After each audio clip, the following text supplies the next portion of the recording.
Do you ever feel like someone's watching you? Or perhaps, more accurately, checking you out? If so, you've experienced something that might have demeaned you or made you feel lesser, because in that moment, your body was someone else's entertainment, without your permission. Within film theory, there are two major words that describe this event: male gaze and to be looked atness. Both of these terms were created by feminist film scholar Laura Mulvey. Male gaze is seen in film when the point of view is from a male and he looks at a female character as an object, either passive or erotic in nature. In other words, the woman is not a person or someone of worth. They are an object to be dominated or viewed sexually. We can see many examples of this throughout Hollywood, television, and film. Now, the idea of to be looked atness was originally created with reference to female characters, but I believe there is an aspect of it that applies to male criteria as well.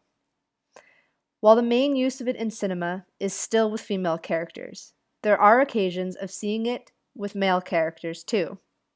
To be looked atness can be defined as a tendency for women to be a primarily sexual or erotic figure. It is the broad concept behind male gaze, but if you can apply this to the six-pack, athletic, chiseled male figure, you can see that it applies to men as well. Seeing as feminism is meant to mean equality, there needs to be some inclusion of male stereotypes and sexualization as well. When Mulvey was originally writing on feminist film theory in 1973 and being published and read in 1975, the issue on women needed to be pushed. But nowadays, the equality of both men and women needs to be addressed under the same title of feminist film theory. Another specific idea within Mulvey's film theory is that of sadism, which punishes a female physically or psychologically for bringing out the anxiety of castration in men. That's the definition if you're going Freud's way of it. But it does make sense.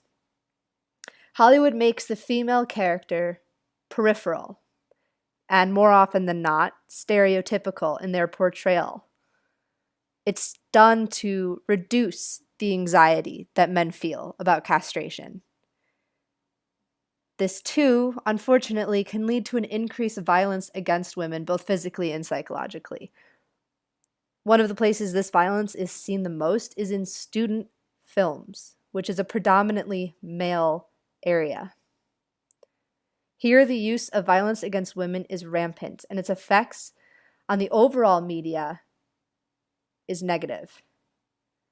The media's acceptance of violence in television and film, from Hollywood to student videos to music videos, is not good. It is part of what feeds some of the most negative connotations of women today. Feminist film theory has grown in importance since the 1970s. The peripheral nature and stereotypical portrayal of female characters in film affect our culture's view on women to this day. The body image issue that has been being talked about all over the news can also be tied into feminist film theory, as well as the amount of physical and psychological abuse, including rape or near-rape scenes in film. Alongside all of these issues now, the idea of male stereotypes that can be harmful to men in our culture need to be considered as well. Though it is not as violently rampant as female abuse and stereotyping, it does deserve recognition and action as well.